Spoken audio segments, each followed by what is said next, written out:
I'm Zell from the upcoming Lovely to Meet You. Congratulations on this very evocative, moving, beautiful film. Could you tell us a little bit about how the project started? And do you think that your own adoption journey meant you were kind of possibly open to the idea of leading into a story about fostering and adoption as well? So we did adopt two of our children. This is something that was a big part of our own lives. My wife was working in the foster and adopt space in the United States, helping connect kids that need homes with families and churches. And so all of those things began to come together. I don't think we ever thought, because of our own experience with the kids, that we would make a movie about it. But everything just sort of came together at that time of our lives. We were learning a lot about the issues that stem from foster care. Kids who, spend time in the foster care lead to all kinds of really difficult things in society, and people don't really realize that. So once we started to connect those dots, things like homelessness, most of the people who are homeless have spent time in foster care. Most of the prison population, those individuals had spent time in the foster care. And you just go down the list, and so it began to feel like if we can address this issue, which is fundamental to people who say they follow Jesus, like Bennett Chapel, which is what the church that this story is about. I think there's a special call for them to really take this seriously. I think children in need move everyone's heart.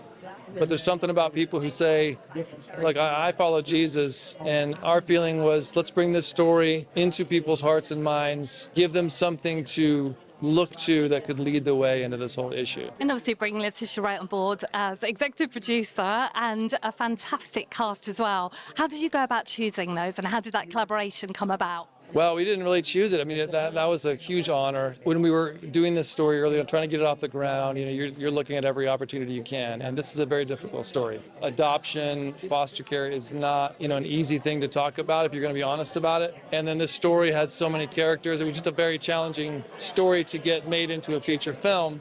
And we also knew we needed the right people. As we moved along, we slowly began to build that team, and someone ended up telling her about the film and inviting her into the process. She read the script. She really resonated with the story and was immediately excited to get involved. So it just kind of fell into our lives. We were very, very honored and excited about that, and it just kind of grew from there. The right people came together over the coming years from that point. Well, was it very important for you to obviously keep it very authentic? I mean, I've heard that the costumes are exactly the same, and obviously having the Bishop and the First Lady still around and being able to kind of offer their own personal insights, as well as plenty of the other cast as well. Was that very important for you to keep it very authentic to the story when you're making the feature? It was one of the most critical factors when I was thinking about doing this. A lot because, when you think of foster care and adoption, it can get really soft, and because people don't want to talk about the hard stuff, they can treat it softly and make it feel warm and fuzzy and not real. And I felt like if we're going to do justice to what these kids are living through and what parents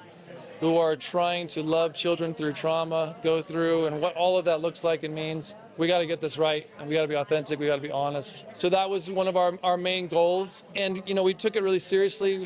This community it's not like anything I grew up in, so we got to a point with this story we felt like that the authenticity and the truth was so important that we needed to do everything we could do. So we ended up moving.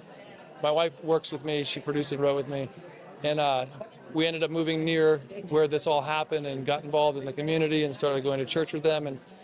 And just felt like this was what it needed to get it kind of across the finish line. And so it definitely was a very, very important part of all of it for us. And I think I read that, you liked viewers to to help them feel deeply. That was sort of a quote from you.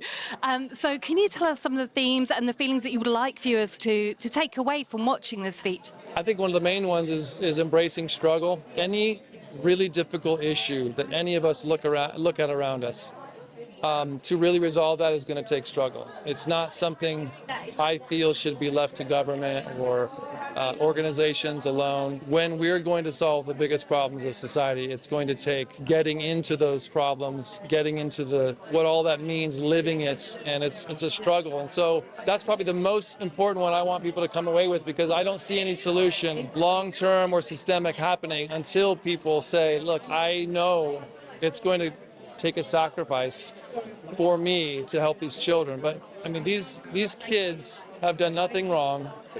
They've been brought into this world, and they're enduring some of the most horrible things.